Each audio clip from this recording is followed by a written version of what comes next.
दादी हुकम। आप देख रहे हैं हिस्ट्री एंड एक्टिविटी नाउ और आज की हमारी कहानी है राव जयमल मेड़तिया के बारे में। मेड़तिया राठौड़ों के बारे में कहा जाता है, मरण ने मेड़तिया और राज करण ने जोधा, मरण ने दूधा और जान में ऊदा। उपरोक्त कहावतों में मेड़तिया राठौड़ों के आत्म उत्सर्ग में अग्रगण्य तथा युद्ध कौशल में प्रवीण मानते हुए मृत्यु को वर्ण करने के लिए आतुर कहा गया है।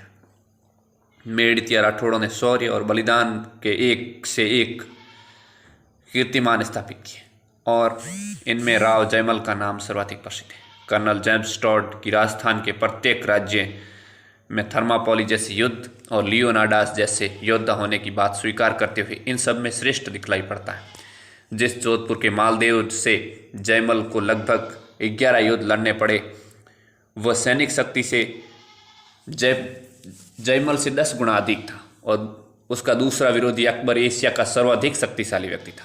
अबुल फजल, हर्बर्ट, सर टॉमस रोक के पादरी तथा बर्नियर जैसे प्रसिद्ध लेखकों ने जयमल के कर्तृत्व की अत्यंत ही प्रशंसा की है। जर्मन विद्वान काउंट नोआर ने अकबर पर जो पुस्तक लिखी उसमें जयमल को द लॉइन ऑफ चित्तौड़ कहा था। राव जयमल वीरमदेव के पुत्र थे और उनकी मृत्यु के बाद वो 36 वर्ष की उम्र में मेड़ता की गद्दी पर बैठे थे। पिता के साथ अनेक विपदाओं और युद्धों में सक्रिय भाग लेने के कारण जयमल ने बड़ी बड़ी सेनाओं का सामना करने की सूझ थी। उनका व्यक्तित्व निखर चुका था और जयमल मेड़तिया राठौड़ों में सर्वश्रेष्ठ योद्धा बना। मेड़ता के प्रति जोधपुर के शासक मालदेव के वैमनस्य को भांपते हुए जयमल ने अपने सीमित साधनों के अनुरूप सैन्य तैयारी कर ली। जोधपुर पर पुनः कब्जा करने के बाद राव मालदेव ने कुछ वर्ष अपना प्रशासन संगठित करने के बाद संवत 1610 में एक विशाल सेना के साथ मेड़ता पर आक्रमण कर दिया। अपनी छोटी सी सेना से जयमल मालदेव को पराजित नहीं कर सकता था, अतः उसने बीकानेर के राव कल्याणमल को सहायता के लिए 8000 सैनिकों के साथ बुला लिया। लेकिन फिर भी जयमल अपने सजातीय बंधुओं के साथ युद्ध कर रक्तपात नहीं चाहता था, इसलिए उसने राव मालदेव के साथ संधि करने की कोशिश भी की। लेकिन जिद्दी मालदेव ने एक ना सुनी और मेड़ता पर आक्रमण कर दिया।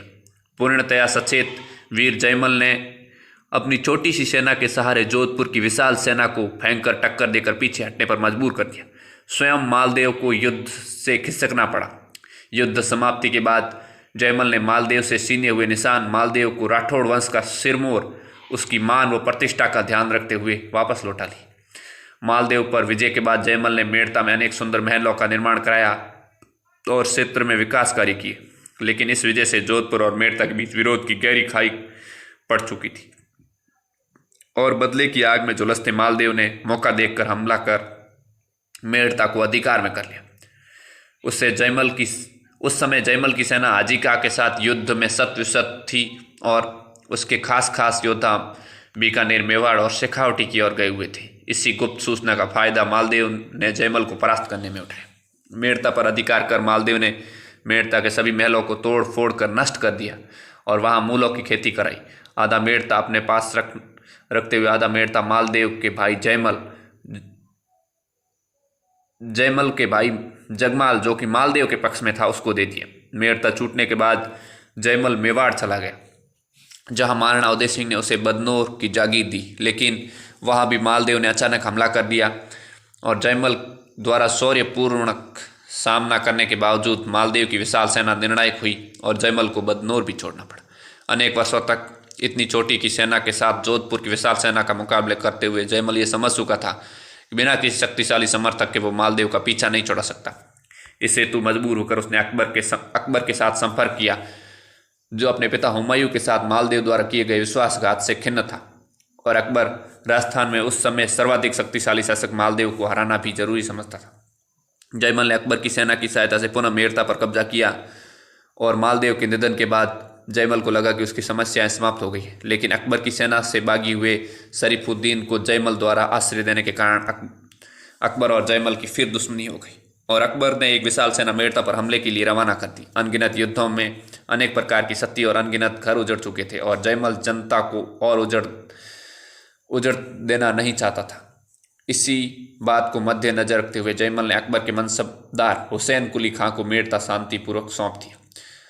वो अपने परिवार के साथ बदनौर चला गया और अकबर के मनसबदार हुसैन कुली खां ने अकबर की इच्छा अनुसार मेड़ता का राज्य जयमल के भाई जगमाल को सौंप दिया। अकबर द्वारा चित्तौड़ पर आक्रमण का समाचार सुन जयमल चित्तौड़ पहुंच गया और 26 अक्टूबर 1566 को अकबर ने चित्तौड़ की नगरी नामक गांव पहुंच गया, जिसकी सूचना महाराणा उदय सिंह को मिल चुकी थी। और युद्ध परिषद की राय के बाद चित्तौड़ के महाराणा उदय सिंह ने वीर जयमल को 8000 सैनिकों के साथ चित्तौड़ की रक्षा का जिम्मा दे दिया। स्वयं दक्षिणी पहाड़ों में चले गए। विकट युद्धों के अनुभवी जयमल ने खाद्य पदार्थों व शस्त्रों का संग्रह कर युद्ध की तैयारी प्रारंभ कर दी। इधर अकबर ने चित्तौड़ की सामरिक महत्व की जानकारियां इकट्ठी कर अपनी रणनीति तैयार कर चित्तौड़ के दुर्ग को विशाल सेना के साथ घेर लिया और दुर्ग के पहाड़ के नीचे सुरंगें खोदी जाने लगी। उनमें बारूद भरकर विस्फोट करने से दुर्ग के परकोटे उड़ाए जा सके और दोनों ओर से भयंकर गोलाबारी हुई और तोपों की मार और सुरंगें फटने से दुर्ग में पड़ती दरारों को जयमल रात्रि में फिर मरम्मत करा लेते। अनेक महीनों के भयंकर युद्ध के बाद कोई परिणाम नहीं निकला। चित्तौड़ के रक्षकों ने मुगल सेना के इतने सैनिकों और सुरंगें खोदने वाले मजदूरों को मारा कि लाशों के अंबार लग गए। बादशाह ने किले के नीचे सुरंगें खोदकर मिट्टी निकालने वाले मजदूरों को एक एक मिट्टी की टोकरी के बदले एक एक स्वर्ण मुद्राएं दी ताकि कार्य चालू रख सके। अबुल फजल ने लिखा कि इस युद्ध में मिट्टी की कीमत भी स्वर्ण के समान हो गई थी। बादशाह अकबर जयमल के पराक्रम से भयभीत और आशंकित भी थे। सो उसने राजा टोडरमल के जरिए जयमल को संदेश भेजा कि आप राणा और चित्तौड़ के लिए अपने प्राणों को क्यों व्यर्थ गंवा रहे हो। चित्तौड़ दुर्ग पर मेरा कब्जा करा दो, मैं तुम्हारा पैतृक राज्य मेड़ता और बहुत सारे प्रदेश तुम्हें भेंट कर दूंगा। लेकिन जयमल ने अकबर का प्रस्ताव ठुकरा दिया और कहा कि मैं राणा और चित्तौड़ के साथ विश्वासघात नहीं कर सकता और आप मेरे जीवित रहते तो आप किले में प्रवेश नहीं कर सकते। जयमल ने टोडरमल के साथ जो संदेश भेजा था वो कवित रूप में इस प्रकार प्रचलित है गड्ढ मारो मैं धनी असुर फिर कीम आण कुंचा जे चितर कोटरी दीदी मोई दीवान। जयमल लिखे जवाब यूं सुनिए अकबर साहा आण फिरे गढ़ ऊपरा पड़ियो धड़पात सहा। एक रात्रि में अकबर ने देखा कि किले की दीवार पर हाथ में मसाल लिए जिरह वस्त्र पहने एक सामंत दीवार मरम्मत का कार्य देख रहा है और अकबर ने अपनी संग्राम नामक बंदूक से गोली दाग दी जो सामंत के पैर में लगी। वो सामंत कोई और नहीं जयमल मेड़ित ही थे।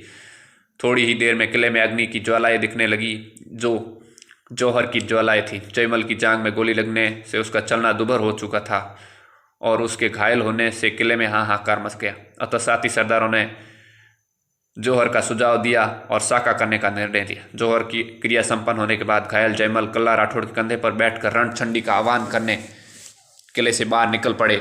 जयमल के दोनों हाथों में तलवारें बिजली के समान चमकते हुए शत्रुओं का संहार किया। उनके शौर्य को देखकर अकबर भी आश्चर्यचकित था।